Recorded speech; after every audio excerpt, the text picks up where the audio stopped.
The forest was different this time. Elaina could feel at the moment she stepped past the first line of trees, lantern in hand.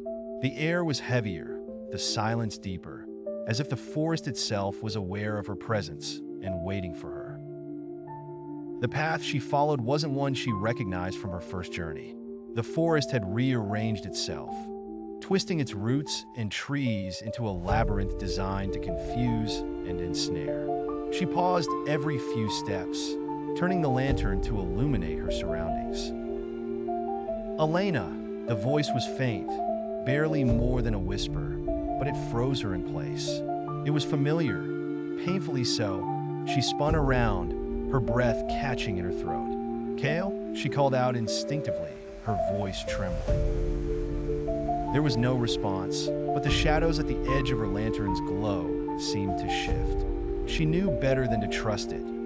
This forest thrived on deception. But even knowing that, the pull of the voice was nearly irresistible.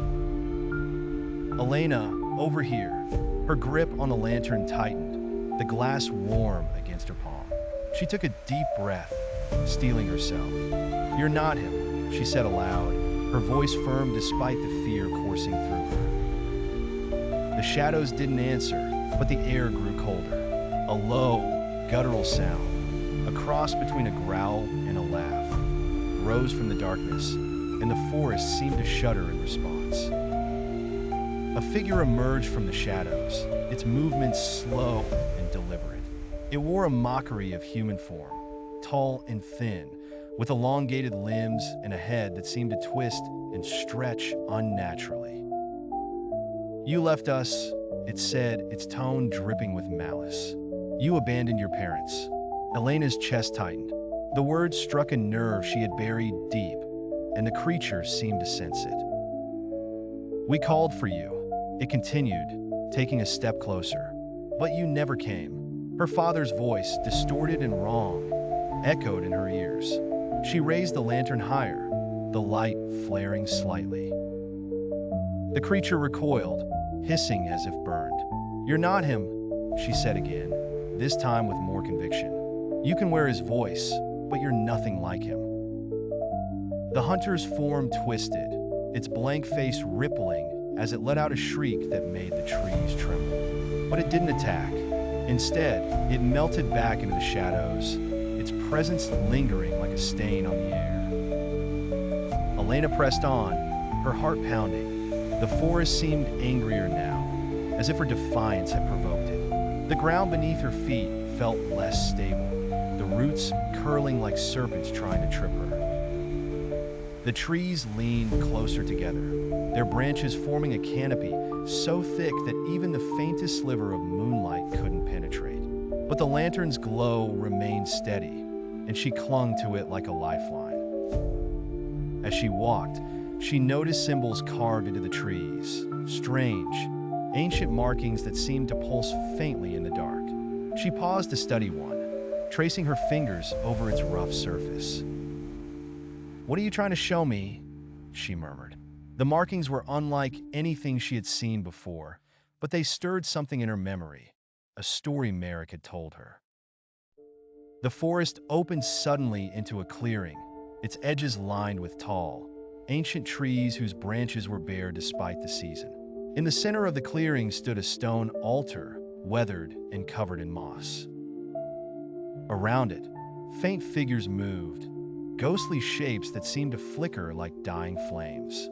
Elaina approached cautiously, the lantern's light casting long shadows across the grove. The figures turned toward her as she stepped closer, their faces indistinct but their voices clear.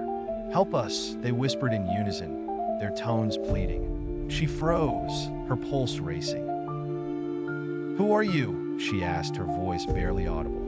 "We were like you," one of the figures said, its form shimmering. "We came to the forest seeking answers, but we were lost. Now, we are bound to this place." Elaina swallowed hard, the weight of their words sinking in. "How can I stop it? How can I break the curse?" "The light," another figure said, its voice soft and faint. "The light holds the key. But the heart of the forest is its core. You must go deeper. The shadows around the clearing began to shift, dark tendrils snaking toward her as if sensing her determination. The ghostly figures retreated, their forms fading into the trees, but their parting words lingered. Beware the shadowed heart. Elaina gripped the lantern tightly, her resolve hardening.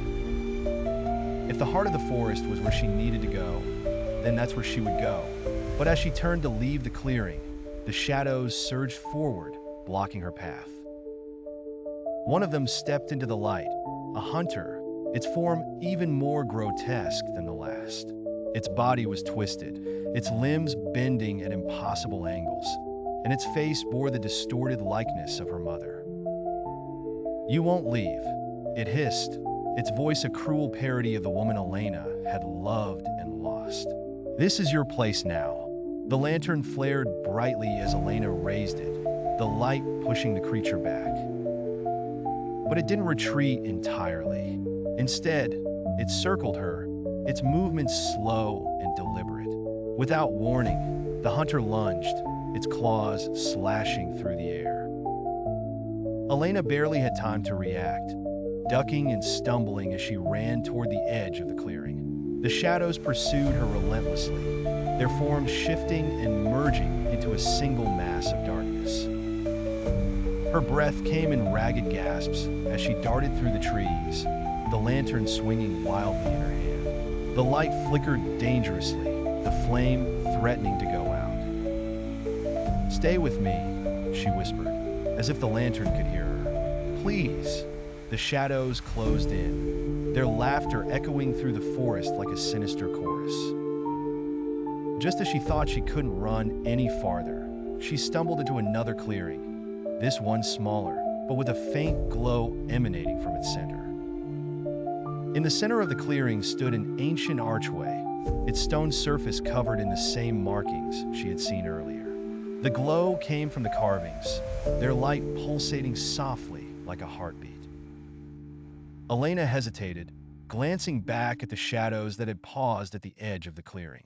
They writhed and hissed, unable or unwilling to step closer.